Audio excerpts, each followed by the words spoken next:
Hi everyone, it's Marty. So I had a dream yesterday, last night, early morning. Unfortunately, the dream was cut off just before it got to the culmination and the bit of the dream where you get your answers and sort of things kind of make more sense. But I'm going to relay the dream to you anyway. This dream, it starts off like a normal day. There's nothing unusual about this day. It's just like any other day. And I remember in this dream, I remember looking up and I seen these like colossal shapes appear in the sky. They're like huge. I mean, they're like so immense that you can't even identify them with anything human. You just think to yourself, it looks like a planet that has just neared itself to the Earth's atmosphere. That it seems that big. It's just absolutely off the scale in size. But I remember thinking, oh, what the hell's going on here like? And I'm looking from left to right along the sky, and I see that there's more than one. There's like half a dozen. I suppose you'll think this is like a vision of like War of the Worlds or something like that. I suppose you could say that, and that would be a fair comparison. So I'm looking up and I'm not scared. I'm not scared because I'm more bewildered than scared. And when you are so astounded by something, you're not in fear anymore. You're just completely and utterly startled by what you're seeing. Anyway, the day carries on, and I get talking to this engineering friend of mine. And he's not one of my close circle of friends, but he is someone that I know through the engineering field, the trade I'm in. And he says to me, have you heard? I says, what? He said, there's a demolition team on the way to Warwick.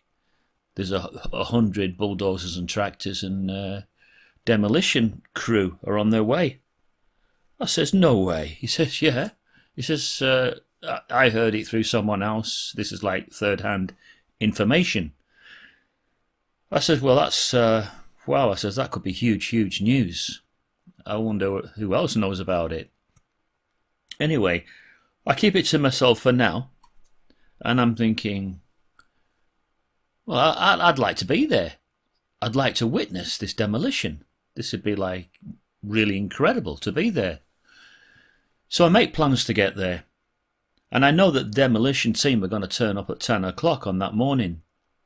And on the way there, I'm going to laugh at this, I see Mikey. And Mikey's just finished some kind of night shift. He's got a backpack on, his work's backpack. And he's on the left-hand side of the pavement. And I know it's him because, I know his face and everything. And I follow him on YouTube. So I says to him, and I shout across the road, I say, Mikey, have you heard? There's a demolition crew. Anyway, he says, I can't hear you because there's a distance between where I'm shouting to where he's walking. So I say to him, I've got something colossal to tell you. Perhaps it's best I don't tell you now, but I should tell you really. Sat down. I says, can you make it for a pint? There's a pub just up the road. I says, can you come in and have a quick pint? I'll get you one in. What are you drinking? So he says, yeah, all right, I'll come in. We'll see what you've got to say. So I said, well, what are you drinking then? So he tells me what he's drinking, and he says, look, you get him in, I'm just going to the toilet. This is a dream, so I have to relay it as the dream was unfolding to me. If I don't, nobody be out there be able to tell me what the dream's all about. So he goes off to the toilet, and then I get the drinks in, and then he comes back, and I sit down and I say, listen, have you heard? I said, an engineering friend of mine has told me these facts, that there's bulldozers and there's a full demolition crew on the way to Warwick. And at 10 o'clock today, they've got this commission to absolutely level the place, to knock it to pieces, to drop it to nothing. I says, I don't know whether this is true or not. I says, but, this engineering friend of mine seems to believe that where he heard it from was someone that is part of the demolition crew who's going to be taking part in the demolition processes. So I said, well, I'm going to be there. I'm going to make sure I'm there. So it gets a bit nearer the time and we're there. We're on that approach road to Warwick. And we're walking up and there's a few apostates, but the only ones that I can recall are me and Mikey. But there are some others, but I can't identify who they are in this dream. I can only identify the ones I've just told you about up to now. But the next person that I do identify is Anthony Morris III. And he seems to be walking at a rather fast pace up the approach road. And he seems a bit intimidated because he notices that there's a group of apostate men. And they're walking and trying to catch up with him. And this sort of gives him the jitters and he feels a bit intimidated. And so he starts to make a faster pace so he can sort of get ahead. And I realise that, he's an old man. And we're a bit younger than him. And there's a few of us. And we are starting to intimidate him. And no doubt, we're putting virtually the fear of God in him. So I say to everybody, just hang back a bit, you guys. And then I just ever so slightly just catch up with him and I just have a quick word with him, and within about 2 or 3 minutes I realise that he absolutely knows nothing about what's about to take place, this demolition that's coming his way, and he's more concerned with getting to the pump house and opening up the rotork valve. This is the valve that takes the pressure off the lake, because if he leaves that shut during the rainy part of the season, there's a good chance it overflows and it's going to cause £1 million worth of damage if it floods out the surrounding area. So he's been entrusted with this responsibility to open up this valve. So he opens up the pump house and he says, can you wait there? So I do at first, I wait there. And then I hear him tuttering inside the pump house and he can't do it.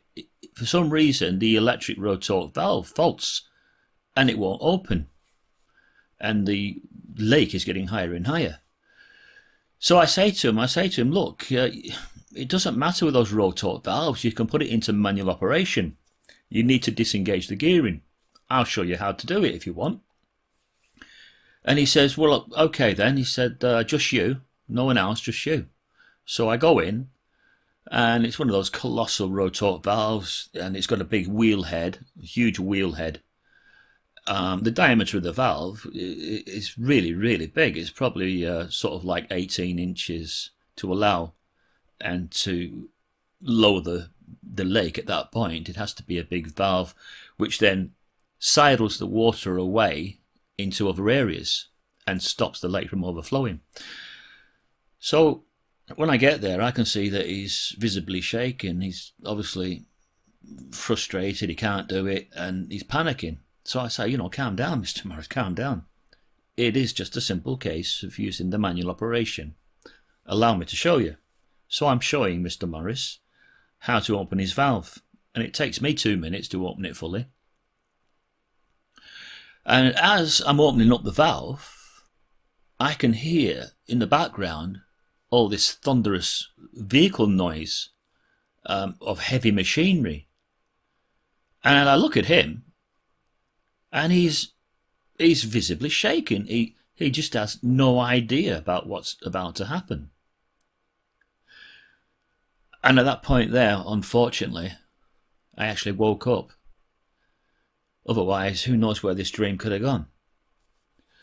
But it was interesting. And if there's anybody out there that knows about dreams and they could sort of explain to me why I'm having a few dreams about what you call the end times at the moment, then tell me. Tell me, what does it mean? And why was I so helpful to help one of the governing body members? What does that say about me? I don't know. You tell me. There's got to be some hidden meaning somewhere in this dream that I just don't understand at this moment. but you guys might. And there you go. And that was my jumbled up dream involving Anthony Morris III and Mikey. And no one else. There were others in there, but they were not identified in the dream. These are the only ones that were identified. And I'm wondering why. Okay, that peeps. That's my dream. Told to you. Thank you.